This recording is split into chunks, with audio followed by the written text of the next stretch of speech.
से मेरी मुश्किलें बड़ी हैं, ये मुश्किलों से कह दो मेरा खुदा बड़ा है, मेरा खुदा बड़ा है, मेरा खुदा बड़ा है।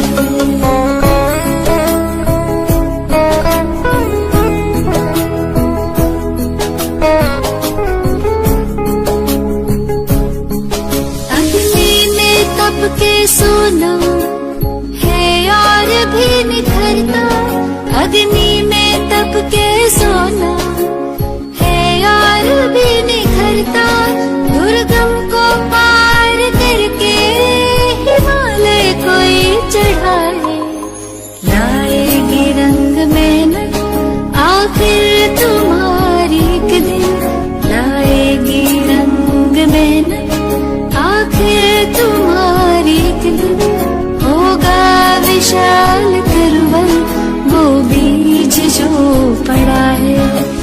ये मत कहो खुदा से मेरी मुश्किलें बड़ी हैं, ये मुश्किलों से कह दो मेरा खुदा बड़ा है, मेरा खुदा बड़ा है, मेरा खुदा बड़ा है।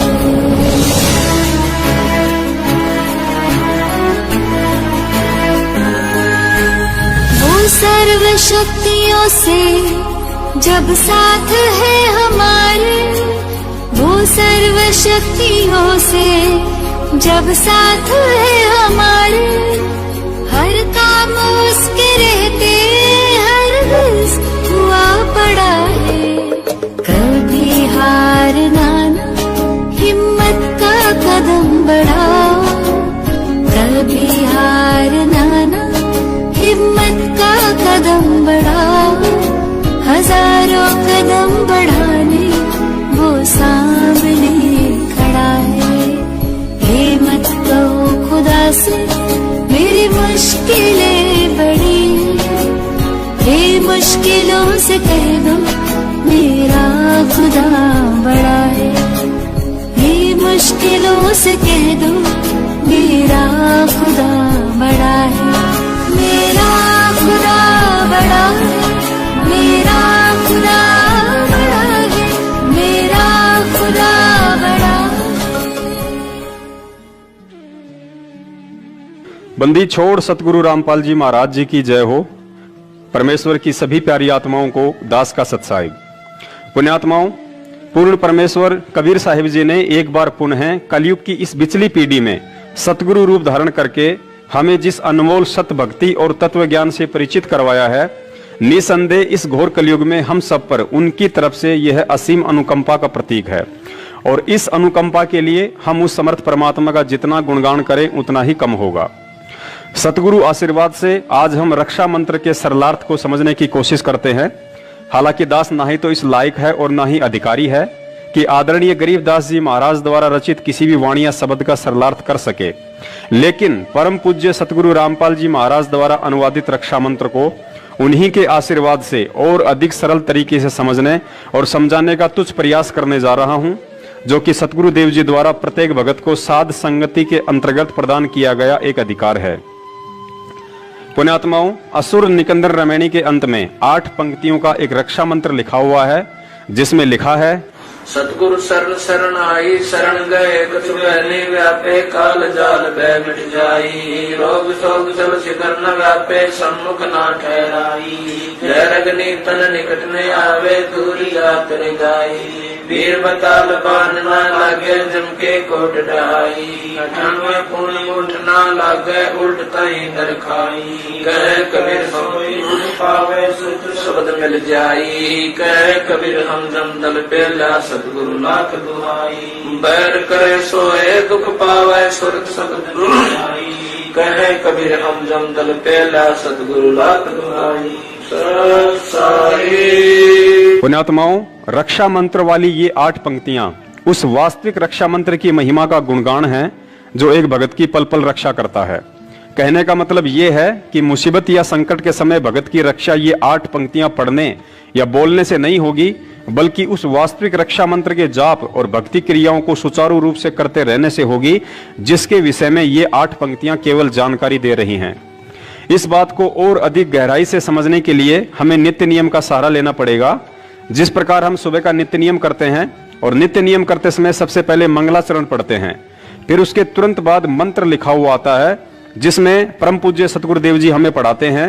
मंत्र अनाहत मंत्र, शुभ सलाहत मंत्र, अजोख मंत्र, बेसुन मंत्र, निर्वाण मंत्र थीर है। आदि मंत्र, युगादि मंत्र, भंगी मंत्र, सदा सत्संगी मंत्र, लौलीन मंत्र गैर गंभीर है। सोहम सुभान मंत्र, अगम अनुराग मंत्र, निर्भय अडोल मंत्र, निर्गुण निर्बंध मंत्र, निश्चल मंत्र, गैबी गुलजार मंत्र, निर्भय निर्धार मंत्र, सुमृत सुकृत मंत्र, अगम्य पंच मंत्र, अगली मंत्र, पदलम फराक मंत्र, बिन स्नान लाभ मंत्र, जन्मल जहूर मंत्र, सर्वम भरपूर मंत्र, सैलान मंत्र, निरंकार ग्रक मंत्र, तेज पुंज ब्रक मंत्र, अदली अबंध मंत्र, अजपा निसंत मंत्र, अवगत नाद मंत्र, दिल में दीदार, वाणी विनोद मंत्र, आनंद शोध मंत्र, खुर्सी करार मंत्र, अनभय उच्चार मंत्र, उर्वल मंत्र, पदल साहिब सतराम मंत्र, साई काम मंत्र, भारत प्रकाश मंत्र, हीरंबर उल्लास मंत्र, मोले मलार मंत्र, परक बीस साहिब सतराम मंत्र, साई काम मंत्र, भारत प्रकाश मंत्र, हीरंबर उल्लास मंत्र, मोले मलार मंत्र, परक बीस। पुण्यात्माओं, अब कोई अनजान व्यक्ति नित्य नियम को पढ़कर कहे कि ये इतने सारे मंत्र वही हैं जो संत रामपाल जी महाराज अपने भक्तों को जाप करने के लिए देते हैं, लेकिन वास्तविकता तो आप और हम ही जान सकते हैं कि ये वो अनमोल मंत्र नहीं हैं जो पूज्य गुरुदेव हमें प्रदान करते हैं, बल्कि यहाँ नित्य नियम वाले ये मंत्र तो उन वास्तविक सत भक्ति मंत्रों की महिमा और महत्वता का कलम तोड़ बखान कर रहे हैं जो हमें गुरुजी नाम दीक्षा के समय देते हैं। यहाँ सिर्फ आदरणीय गरीबदास जी महाराज जी ने हम तुच्छ बुद्धि जीवों को समझाने की कोशिश की है कि हे पुण्यात्माओं, तुम्हें सतगुरुदेव द्वारा जो प्रथम मंत्र और सतनाम दिया जाता है, तुम इन मंत्रों को ऐसे ही मत जानना। ये वो अनमोल मंत्र हैं जो युगों युगांतर बाद कुछ ही सौभाग्यशाली आत्माओं को प्राप्त होते हैं। और फिर हमें ये विश्वास दिलाने के लिए कि यह सप्त गायत्री मंत्र और सतनाम कितना अनमोल है, कुछ इस तरह बताया। अनाहद मंत्र अर्थात नाम दीक्षा के वक्त सतगुरु हमें जो मंत्र देते हैं उसकी कोई अनाहद यानी सीमा नहीं है, चाहे कितना ही जाप क्यों ना करो। सुख सलाहद मंत्र अर्थात यह अनमोल मंत्र सदैव सुख प्रदान करने वाला है। अजोख मंत्र अर्थात यह अनमोल मंत्र इस सृष्टि में अद्वितीय है, इसके समान दूसरा अन्य कोई मंत्र नहीं है जो शरीर कमलों में विराजमान पांचों प्रधान देवताओं ब्रह्मा विष्णु महेश गणेश और दुर्गा जी का ऋण उतारने में सक्षम हो। बेसुन मंत्र अर्थात जिस मंत्र को आपने आज से पहले कभी किसी से नहीं सुना हो, यह बिल्कुल नूतन यानी नया मंत्र है। इसे केवल स्वयं परमेश्वर कबीर साहिब ही सतगुरु रूप में आकर विशेष आत्माओं को सुनाते हैं, इसलिए इसे बेसुन मंत्र भी कहा जाता है। निर्वाण मंत्र थीर है अर्थात इस मंत्र के जाप से थीर यानी स्थायी और निर्वाण यानी मोक्ष प्राप्त हो जाता है।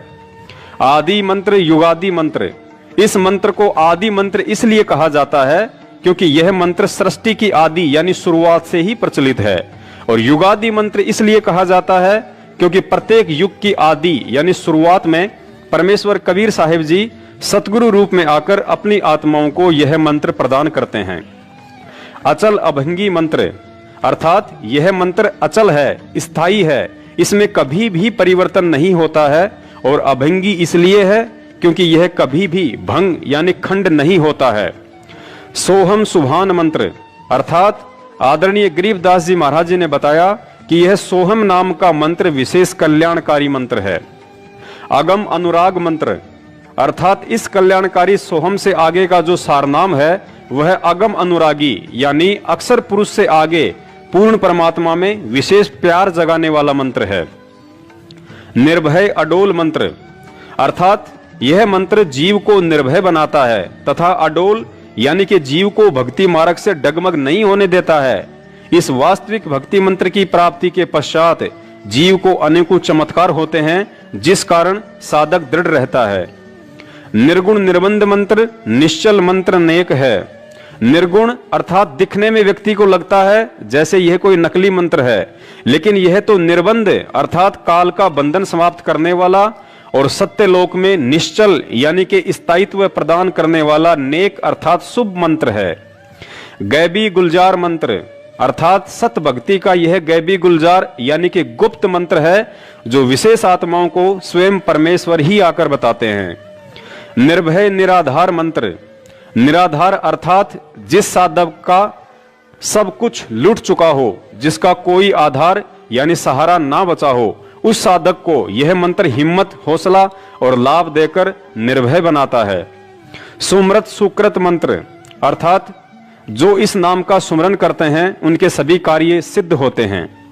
अग्नि अबंध मंत्र अर्थात जो इस मंत्र का जाप करते हैं वे अग्नि अर्थात गम रहित होकर मुक्त हो जाते हैं। अदली मंत्र अलेख है। अदली अर्थात यह न्यायकारी मंत्र है जो पूर्ण परमेश्वर द्वारा न्याय करके अर्थात दूध और पानी को छानकर यानी निर्णय करके दिया गया मंत्र है। और अलेख का मतलब है कि यह मंत्र चारों वेदों में ना होकर केवल परमेश्वर के तत्व ज्ञान में ही है। अतः प्रचलित चारों वेदों में कहीं भी इसका लेख ना होने के कारण इसे अलेख मंत्र भी कहा गया है। फजलम फराक मंत्र अर्थात पूर्ण परमात्मा कबीर साहिब जी द्वारा दिया गया यह मंत्र साधक को परमात्मा के फजल अर्थात रहम के काबिल बनाता है। और फराक यानी कि इस मंत्र के जाप से साधक का परमात्मा से अटूट प्रेम हो जाता है। बिन रसना गुणलाप मंत्र अर्थात इस सतनाम मंत्र का बिना जिव्या हिलाए जाप करना होता है। अर्थात यह मंत्र श्वास श्वास के माध्यम से साधक को परमात्मा के गुणों की याद दिलाता है। झिलमिल जहूर मंत्र अर्थात यह मंत्र साधक को परमात्मा का वह झिलमिल करता हुआ प्रकाशमय लोक प्राप्त करवाता है, जिसमें झिलमिल झिलमिल रोशनी का जहूर अर्थात नजारा है। सर्वंग भरपूर मंत्र अर्थात यह मंत्र उस सर्वंग परमात्मा की याद दिलाता है जिसकी शक्ति सृष्टि के कण कण में व्याप्त है।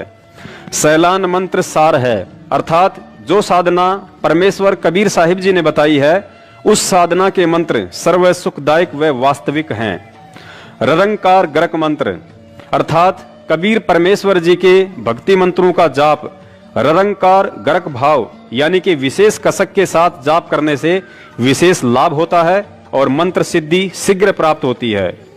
तेज पुंज परख मंत्र अर्थात इन मंत्रों का जाप परमात्मा को पहचानने के लिए करें, क्योंकि प्रकाश ज्योति निरंजन का भी है, प्रकाश अक्षर पुरुष का भी है और प्रकाश पूर्ण परमेश्वर कबीर साहिब जी का भी है। लेकिन जो मंत्र कबीर परमात्मा ने हमें दिया है उसके जाप से अन्य प्रभुओं का प्रकाश अर्थात उनकी समर्थता फीकी नजर आने लगेगी। इससे पहचान होती है कि कहीं हम गलती से काल को भगवान मानकर उसके जाल में तो नहीं फंस रहे हैं।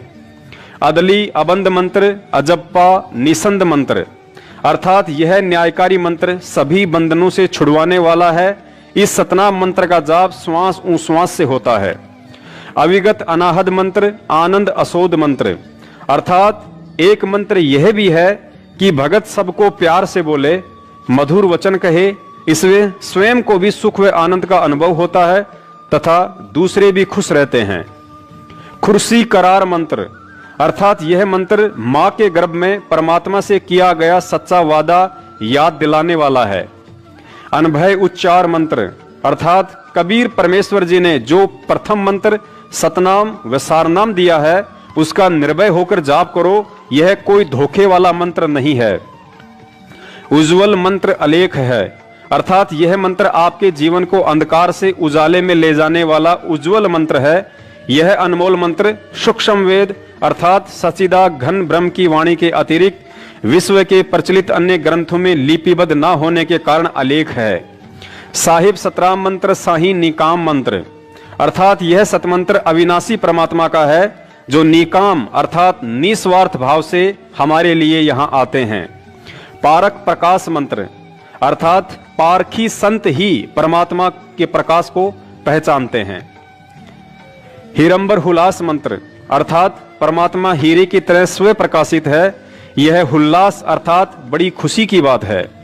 मोले मलार मंत्र पलक बीच खलक है अर्थात उस परमात्मा की भक्ति से जैसे सावन के महीने में विशेष प्रक्रिया खुशी की होती है और मलार गान गाते हैं, तथा उस परमात्मा ने सर्व संसार को पलक झपकने जितने समय में उत्पन्न किया, फिर विधान बनाकर छोड़ दिया। कर्मानुसार नर मादा से उत्पत्ति होती है और निर्धारित समय पर मृत्यु हो जाती है। इसलिए जन्म मरण तथा बुढ़ापे के कष्ट से मुक्ति के लिए उस परमात्मा के मंत्रों का जाप करना चाहिए। तो पुण्यात्माओं, अब आप जी को भली बाती समझ में आ गया होगा कि जिस तरह नित्य नियम में मंगलाचरण के बाद उपरोक्त लिखे हुए मंत्र वास्तविक भक्ति साधना के मंत्र ना होकर सतगुरुदेव जी द्वारा नाम दीक्षा के समय दिए जाने वाले मंत्रों की यथार्थ जानकारी और उनकी महिमा का गुणगान है, ठीक उसी तरह असुर निकंदन रमणी के अंत में लिखी रक्षा मंत्र वाली ये 8 पंक्तियां भी मुसीबत के समय में जाप करने का कोई मंत्र नहीं, बल्कि गुरुजी द्वारा बताया गया रक्षा कवच अर्थात प्रथम मंत्र सतनाम, सारनाम, 5 यज्ञ और 3 समय की आरती की तरफ एक इशारा है कि सच्चे सतगुरु से नाम प्राप्त होने के बाद यदि हम मर्यादित होकर भक्ति करेंगे तो वह परमात्मा हर संकट से भगत की रक्षा करता है, जैसे कि इस रक्षा मंत्र में लिखा हुआ है। सतगुरु शरण शरणाई, शरण गए कछु भय नहीं व्यापे, काल जाल भय मिट जाही। अर्थात सच्चे सतगुरु जो कि स्वयं पूर्ण परमेश्वर कबीर साहेब जी ही होते हैं, उनकी शरण में आने के बाद भगत को किसी भी तरह का भय अपने दिलो दिमाग से निकाल देना चाहिए, क्योंकि मर्यादित भक्ति साधना करने वाले भगत को सतगुरुदेव अपने आशीर्वाद का कवच पहना देते हैं, जिसे काल भगवान के द्वारा भेद पाना मुश्किल ही नहीं बल्कि नामुमकिन होता है। पुण्यात्माओं, हमें यहाँ इस बात को गहनता से समझना पड़ेगा कि सतगुरु की शरण में रहने का मतलब क्या है। हम रोज सुबह सुबह नित्य नियम में पढ़ते हैं कि ताते सतगुरु शरणा लीजे, कपट भाव जिन दूर करीजे। अर्थात सतगुरु से नाम उपदेश लेने के बावजूद भी ऐसे व्यक्ति को उनकी शरण में नहीं कहा जा सकता है जो तत्व ज्ञान समझने के बाद भी राग, द्वेष, ईर्ष्या, छल, कपट, चोरी, जारी, निंदा, चुगली और अहंकार का बोझ अपने कंधों पर लादे फिरता है। ऐसे व्यक्ति के साथ यदि कोई दुर्घटना होती है तो अनजान लोग भले ही यह बात कहें कि यह व्यक्ति तो संत रामपाल जी महाराज जी की शरण में था, फिर भी संकट के समय इसकी रक्षा क्यों नहीं हुई। लेकिन इस बात का निर्णय तो तत्व ज्ञान और परमेश्वर की मर्यादा ही करेंगी कि वह व्यक्ति संत रामपाल जी महाराज का शिष्य होने के बावजूद भी उनकी शरण में था या नहीं। आगे लिखा है, रोग शोग छल छिद्र न व्यापे, सन्मुख न ठहराई। अर्थात सतगुरु की शरण प्राप्त भगत या भक्तमती को कोई भी ला इलाज रोग पीड़ा नहीं दे पाएगा। भगत को कोई भी ऐसा दुख नहीं आ सकता जो उसके भक्ति मार्ग में बाधा बन जाए। हालांकि यहाँ पर पवित्र गीता जी के अध्याय नंबर 18 के श्लोक नंबर 38 को भी नहीं भूलना चाहिए, जिसमें परमात्मा का विधान है कि भगत का शुरुआती जीवन दुखमय होता है और अंत सुखमय, लेकिन वे कष्ट शारीरिक नहीं बल्कि सामाजिक होंगे और उन कष्टों का सामना करते वक्त भगत में उल्टी दृढ़ता और भगवान पर अधिक विश्वास पैदा होता है। उदाहरण के लिए जैसे आपके परिवार, रिश्तेदार और समाज द्वारा आपका बहिष्कार करना, क्योंकि तत्व ज्ञान युक्त शास्त्र अनुकूल भक्ति आपको सांसारिक और परंपरागत लोक वेद पर आधारित क्रियाओं और भक्ति से अलग करती है, जो उन लोगों को रास नहीं आएगा, तथा काल प्रेरणा से साधक का विरोध शुरू हो जाता है। लेकिन उस समय हमें सतगुरु देव जी के उन वचनों को याद रखना चाहिए जो वचन उन्होंने मुसलमान धर्म के पैगंबर हजरत मोहम्मद साहब को कहे थे कि हे मोहम्मद, मैंने आपको जो भक्ति साधना बताई है वो समाज में प्रचलित लोकवेद वाली साधना से विपरीत है, जिसके चलते लोग आपका विरोध करेंगे, लेकिन आप हिम्मत न हारना और जिहाद से उनका सामना करना। अर्थात जिहाद से मतलब है कि मैंने आपको जो तत्व ज्ञान दिया है उसको आधार बनाकर उनका सामना करना, उन्हें प्रेम पूर्वक समझाने की कोशिश करना, भले आप पर कितने ही कष्ट क्यों ना आए, आप दृढ़ रहना और मुझे अपने पास ही समझना। अतः पुण्यात्माओं, सत भक्ति में भगत पर संकट और दुख अवश्य आते हैं, लेकिन ऊपर आप जी ने समझ लिया होगा कि ऐसी कोई भी तकलीफ परमात्मा नहीं आने देते हैं जिसके चलते भगत का भक्ति से मनोबल टूट जाए। आगे लिखा है, जहर अग्नि तन निकट न आवे, दूरी जात रंगाई। अर्थात सतगुरु के सच्चे भगत को चाहे कोई लाख कोशिश करे, उस पर जहर और अग्नि जैसे काल के शस्त्र भी प्रहार नहीं कर सकते और यदि प्रहार कर भी दिया तो सतगुरु के आशीर्वाद रूपी कवच में कैद भगत का बाल भी बाका नहीं हो सकता। उदाहरण के तौर पर त्रेता युग में भगत प्रहलाद जी अपने इष्ट भगवान विष्णु जी की भक्ति पर दृढ़ थे, जिस कारण उन्हें होलिका द्वारा अग्नि में जलाने की कोशिश भी की, लेकिन अग्नि उनके तन को छू भी नहीं पाई। सतगुरु ने दूसरा उदाहरण मीराबाई का दिया। मीराबाई भी अपने इष्ट श्री कृष्ण जी की भक्ति पर दृढ़ थी। इस बात से रुष्ट होकर जब उसके देवर ने हाथ में तलवार लेकर मीराबाई को जहर पीने के लिए बाध्य किया, तो मीराबाई अपने प्रभु का नाम लेकर विष का प्याला पी गई और बाल भी बाका नहीं हुआ। पुण्यात्माओं, यहाँ एक बात हम भक्तों के लिए विशेष ध्यान देने योग्य है। जिस समय प्रहलाद भगत की अग्नि से और मीराबाई की जहर पीने से रक्षा हुई, उस समय वे दोनों आत्माएं ना ही तो किसी सतगुरु की शरण में थी और ना ही परमात्मा से सतनाम प्राप्त था, लेकिन इसके बावजूद भी उनके प्रारब्ध के भक्ति कर्म आधार पर और अपने इष्ट देव पर अटूट विश्वास के चलते पूर्ण परमेश्वर कबीर साहिब जी ने उन आत्माओं की रक्षा की, ना कि भगवान विष्णु या श्री कृष्ण जी ने की थी। फिर आप और हम तो सीधे तौर पर आज पूर्ण परमेश्वर की शरण में हैं। ये बात अलग है कि आज वह परमात्मा सतगुरु रामपाल जी महाराज जी के रूप में हमारे साथ है और उनका वास्तविक सतनाम भी हमें प्राप्त है।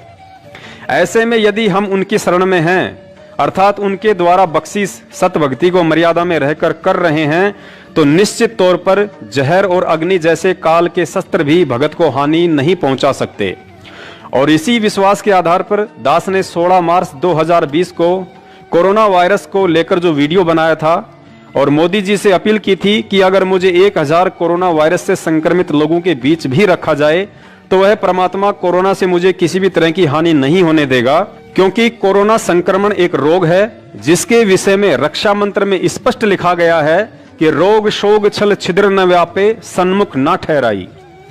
रक्षा मंत्र में आगे लिखा है, वीर बेताल बाण ना लागे, यम के कोट डहाई, 98 पुण्य मूठ ना लागे, उल्ट ताही दरखाई। अर्थात गुरुजी ने बताया कि सत भक्ति करने वाले भक्तों के ऊपर वीर और बेताल नाम के इन दो काल एजेंट का भी किसी तरह का दाव नहीं लग सकता, जो कि सूक्ष्म रूप में काल प्रेरणा से भक्तिहीन प्राणियों को कष्ट देते हैं। इसके अलावा गुरुजी ने बताया कि 98 प्रकार के जंत्र मंत्र होते हैं जिनके द्वारा भक्तिहीन प्राणियों को दुखी किया जाता है। अगर मेरे भगत के ऊपर उन जंत्र मंत्रों का प्रयोग भी किया गया तो वह दाव उल्टा उसी व्यक्ति को दुखदाई होगा और भगत की रक्षा होगी। आगे लिखा है, बैर करे सो ही दुख पावे, सुरती शब्द मिल जाही, कहें कबीर हम जमदम पेल्या, सतगुरु लाख दुहाई। अंत में सतगुरुदेव जी ने बताया, यदि मेरे भगत से कोई राग द्वेष या ईर्ष्या भाव रखेगा तो वह स्वयं ही दुखी रहेगा और मेरे भगत की भक्ति बढ़ेगी। शब्द में सुरती अर्थात नाम मंत्र में भगत का और अधिक विश्वास बढ़ेगा। कबीर साहिब जी कहते हैं कि मेरे नाम के आगे यमदूतों के दल डर कर भाग खड़े होते हैं। इस बात को मैं सतगुरु की दुहाई देकर कहता हूं। और पुण्यात्माओं, इसके अलावा वैसे भी सतगुरुदेव जी ने हमें समझाया कि मुसीबत के समय आपने यदि प्रथम मंत्र मिला हुआ है तो उसका जाप, सतनाम मिला हुआ है तो सतनाम का, और सारनाम मिला हुआ है तो उसी का जाप करना है, ना कि अन्य कोई तरीका अपनाना है। अतः स्पष्ट है कि असुर निकंदन रमेणी वाला रक्षा मंत्र किसी मुसीबत के समय जाप करने का नहीं है और ना ही वास्तविक मंत्रों को छोड़कर उसे पढ़ने से भगत की रक्षा हो पाएगी। तो पुण्यात्माओं, परम पूज्य सतगुरु रामपाल जी महाराज जी के आशीर्वाद से आज हमने बहुत ही सरल तरीके से रक्षा मंत्र तथा नाम दीक्षा मंत्रों की महिमा और महत्वता के विषय में विशेष जानकारी हासिल की।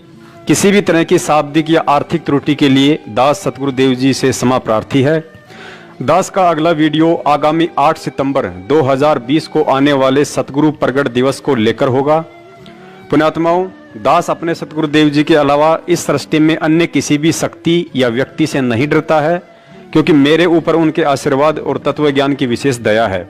दया आप सब पर भी है, लेकिन भक्ति में सारा दारमदार विश्वास पर टिका होता है। इसलिए दास ना ही तो किसी सतलोक आश्रम मैनेजमेंट के उन व्यक्तियों से भय मानता है जो 5 साल से संगत से गुरुजी के आदेश की आड़ में उल्टे राजनीति जैसे कर्म करवा रहे हैं, और ना ही गुरुजी के भाई बंधु और रिश्तेदारों से जिन्होंने पिछले 5 साल से मुझ दास को जान से मरवाने के लिए 3 बार हथियारों के साथ कातिलाना हमला भी करवाया। लेकिन दास को ना ही तो मौत का भय है और ना ही जीने की खुशी, और यही वजह है कि सतगुरु को अपना शीश सौंप देने के कारण ही वे पल पल दास के साथ साईं की तरह रहते हैं। आप इन वीडियो को देखें या ना देखें, इन्हें आगे शेयर करें या ना करें, लेकिन दास तत्व ज्ञान आधार से अपना शिष्य धर्म निभाता आ रहा है और निभाता रहेगा। सत साहिब, बंदी छोड़ सतगुरु रामपाल जी महाराज की जय हो।